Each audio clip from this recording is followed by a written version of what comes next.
My name is Bill Croyle, the Acting Director of the California Department of Water Resources, so C-R-O-Y-L-E. So yesterday, mid-morning, we had some erosion occur on the spillway as part of our flood control structure at Lake Oroville. And so in the past 30 hours, the department has kind of activated our various emergency response team to assess the conditions in the spillway, the reservoir, relook at the forecast, look at downstream conditions, and really assess the potential impact of these erosion conditions on the department's ability to maintain and manage the water that's behind Folsom and the water that's flowing into Folsom. You know, Oroville. Oroville would be the department's reservoir, and that's the one I'm worried about. And so, again, as the last 30 hours, we've focused on the existing conditions, verifying what people assume. So it's not what we think, it's what we know, so we can develop a more robust contingency strategy and dealing with what we see as weather coming in now as we speak today through this weekend. It looks like we'll have about a forecast of about 5 days of dry period, which gives us the time to, again, go back and take mitigation measures to limit the impact of this, the erosion conditions on that spillway. But we are also looking at a long-term view here. We have, as I was informed last night, about 2.8 million acre feet of water stored in our snow storage reservoir in the Feather River watershed. So that's important for us to recognize as we, again, we're on the moment on the track of the wettest year in California history in this basin. And so we need to be sensitive to that and making sure we're aware of our current snow conditions, forecast rainfall, hydrology, and understand the impact as that water comes down into the reservoir and then downstream and to serve California. So our key here is to better understand what we have in front of us, what are contingency measures that we can put in place. Some we need to do now. I'm going to talk just a little bit about what we're doing right now. And then again, but we do have a long-term view. We have the next 60 to 90 days, you know, of our typical runoff period. So we want to make sure we're prepared for that and really apply kind of adaptive engineering approach and making sure we're reassessing on a daily basis and making sure that we and our partner agencies are doing everything we can to understand our situation, respond to concerns or threats, and inform you, the public, and obviously our sister agencies that are assisting the department in working through this. What's happening right now, which is, you know, I appreciate you coming and talking with us a little bit today because the spillway's been dry since we turned it off about, again, mid-morning yesterday. So at the moment, as we speak, I was just informed that we've now put 20,000 CFS, so cubic feet per second of water back in the spillway. That's important for us to understand the dynamics of doing that so we can reassess our options or contingency plans as we move through the next couple days being wet, how much water we can release and how that impacts the level of the water behind the reservoir up to the emergency spillway, which is an elevation of about 901 foot. So that's kind of a threshold for us. Our goal here is to not take water over the emergency spillway. So we do have to use the flood operation or flood control spillway to manage the water flowing into the reservoir, and that's one of the ways that we can get water out of the reservoir. We have spun up our hydro facility, so all 6 turbines are moving, which is maximum about 13,000 CFS. We're activating our fish bypass valve at the bottom of the reservoir, which more or less is somewhere between 28 to 4,000 CFS, which we've worked really hard here in the last couple of years to make sure we've repaired and gone in and beefed up that structure. I don't think we plan to use it for a situation like this, but those resources will be critical as we look at the different combinations of solutions to manage the inflow coming into the reservoir and, again, the water leaving the reservoir. So as an example of, as last I looked, we had about 83,000 CFS coming into the reservoir and about 10,000 leaving, which means we're storing about 70,000 CFS. So that's got to go somewhere. We do have flood control space. We're using that. That's what it's designed for. But our goal is to, again, meter that water out as fast as we can so we can make more room for the rest of the storm coming in now, but also the storms that we'll have in the future. Again, we have about a 5-day dry period after we get through Friday. That gives us time to get back in, reassess, look at the control alternatives that we put in place, the corrective actions that we can and deploy. And again, this is going to be commonplace. You'll be a part of our spring, I think, as we go through and making sure that the successes that we have are well documented in the public and you are informed on our current situation and how we're managing through this kind of historic event. It's historic because, again, we went through extremely historic dry conditions, and now we have a wet season, again, which is setting records not only in this part of the state, but in Central Sierras and Southern Sierras.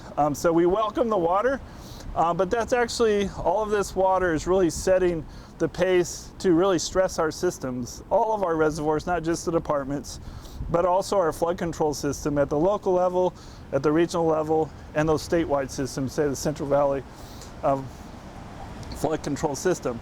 So this is going to be a banner year for those of us in California that have been pretty dry. We got a lot of water. A lot of agencies have been talking about water management here since the beginning of October, when we started to see a pretty wet system, wet season start up, which we have a number of agencies working together. We have been. This is a new little rock in the road that we have to address.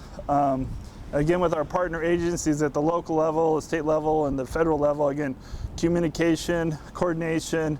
We have multiple teams from different organizations involved in kind of looking over our shoulders, as well as part of the strategy and looking at what are the best options. One thing I wanted to make clear is you're going to see some changed conditions up there here in the next 3 or 4 days. Pushing water down the bottom part of that chute is going to continue to erode the chute. Okay, so I just want to set the expectation. What you see today may not be there tomorrow. That's part of our reassessment, our engineering, using our technical tools. We're deploying a drone today with some LiDAR systems to get in tight and be able to really better understand the geology, the structure that we have, and how best to use the system that we still have in point. We do not believe that there's an imminent danger to the dam or the flood control, in other words, the gates that we operate, or the public. So there is a dam incident, so that's why the emergency notifications have gone out, but it's not for the dam, it's for one of the structures of the dam. So I want to make that clear.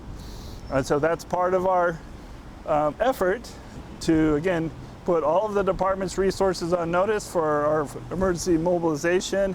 Our partner agencies have coming to help us, been a key part of addressing and vetting out some of our concerns and coming up with a challenge and really getting comfortable with really putting water back down the spillway, which we're seeing today. You ready for questions? So we turned the water on, came on just about 3:20. We're at max flow, our design flow for this test at just after 4 o'clock of 20,000 CFS. So we're going to run that for a couple hours and we're going to turn it off. So again, you'll de-water the spill. So again, no one worry.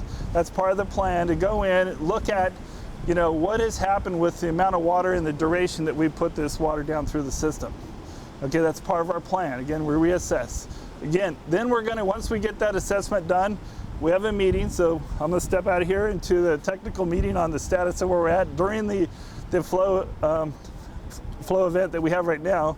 And then we'll go back up. We're going to put water back in the channel because we want to make sure that we do evacuate some of the water behind the reservoir, again, to be able to use all of the available flood control space that we have so we can get ourselves through this oncoming wet weather that we have today. But, some pretty good rain here on Thursday and Friday. And then by Friday, it should be clearing up. And again, that gets us back into that time when we can kind of jump right into looking at what damage we have and deploying those additional mitigation or control strategies in place. So we are mobilizing to the site.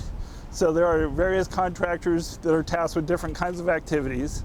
We're looking at the emergency spillway, make sure we know everything we need to know over there. If we had to, in the future, take water down that emergency spillway, because of our limitations on the spillway itself. So for now, I got a few minutes to take a couple questions. How concerned are you about further erosion to the hillside? It appears there's been significant erosion to there. I would say there's been some erosion adjacent to the right side of the spillway. But if you look at the photos, you're down into some of the bedrock. There is kind of a little section of a different kind of rock that's not competent. But you also see a big block of really competent rock, which is why the spillway is kind of built in that area.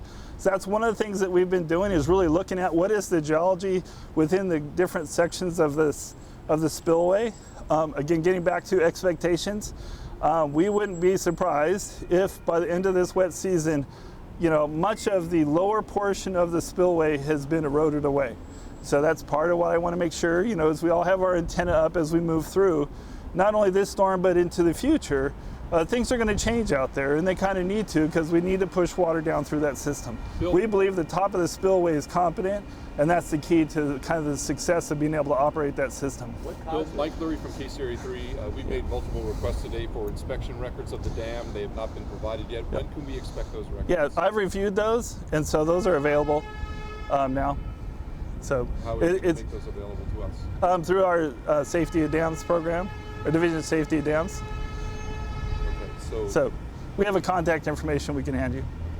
And so those are available. I've looked at them. I think they've got a really good documentation of the effort it's gone through to make sure that DSOD has done their job in working with our program to make sure that the dam and all of its infrastructure is competent and is addressed. And I think we have those, Mike. Yeah. We can get them to you, the reports. Yeah. Okay. Also, one of our reporters on the scene said that it appeared there was no rebar on the sides of the spillway there. Can you address that? I haven't been briefed on the specifics on how much of the concrete's reinforced. I would say that concrete doesn't work too well in tension. So right now we have the right side of the abutment wall is about 30 feet in the air. So concrete wouldn't normally be hanging in the air like that without it being reinforced. Any idea of what caused this to happen? How the problem started? We don't know that yet. Again, we got the assessment why it happened. We got another group looking at what are our various solutions. We're looking at, again, both the spillway itself, our current conditions, what it might look like in the future, and that'll help us design, how much water we think we can push. Do that given the current hydrologic conditions, any potential degradation to the system we have. Any chance of plugging that hole before the next big? We're looking for any dry opportunity we all can work out to make sure that we can get the resources in there. So again, that's that contingency. If the hole gets a little bit bigger, that's going to be a little bit more effort. We are mobilizing resources again into Oroville to do some of those things after we have a better idea of what this 20,000 CFS looks like when we're done processing this kind of test run, and then we'll know again tomorrow morning when we kind of do the same thing over again. We'll have a better idea of what the coming days, but also the coming weeks and really the months as we work through this kind of dry runoff period. Are you seeking an emergency declaration, and long term, how do you fix this? Well, we're not at this point. We're able to handle that with our emergency resources that the department has. We have the authority under the water code so that we can pretty much do what we need to do to fix this, whether it's emergency response, but also long-term mitigation of this, the system. So again, we've had a lot of support coming in from our state and local and federal agencies, both on technical side, offer resources like, other things that we might help to manage the void space that's been formed. But it's going to take us a while. We see a construction season in our near future here this coming summer. We want to make sure we repair this system and we're back fully operational by next fall. And on that very note, reconstruction, what will that entail? Boulders, rocks? Take us to the next there's actually quite a few options on the table. This actually gives us an opportunity to go back and what was designed and built during the early 60s and really bring those kind of systems up to our current materials, current strategies, and so there's a whole bunch of, that's kind of some advanced planning that we're doing. So again, that's dealing with what we have it now and getting us through the wet season, but really that does allow us to kind of look at the system we have and all available options. The technology is amazing that we have now. Just again, whether it's rebar, microfibers, different kinds of quickset concrete. There's all kinds of things that are on the table.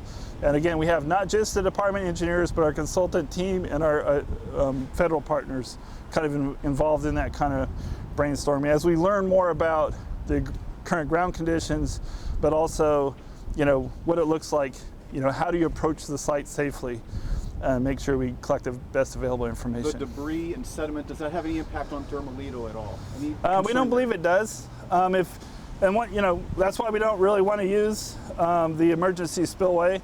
That'll cause quite a bit of material, and we're trying to mitigate some of that now. But we believe with the mitigation measures that we're planning for and we'll be implementing here in the next few days and weeks, that will really minimize the impact to not just Thermalito, but really the Feather River and our downstream environmental resources. Okay, I got one more question. Any cost estimates yet? I mean, Oh, certainly no. millions. Yeah, this could be some millions. Yeah, we don't. It's too early to get on. How much of the spillway is left to work with. How far up we go. So we'll know more here in coming weeks. We really do need to get through this flow or discharge period from the dam. Get the dam back under the spillway. Just through the normal use of that water, moving that out of the reservoir, and then we'll be able to dive in and really look at what those costs are based on the current conditions of the site. Okay. That it? Thank you very much. Again, we'll be kind of doing this on a regular basis, and work through our public affairs office to, get dialed in. Okay. Thank you. Thank you.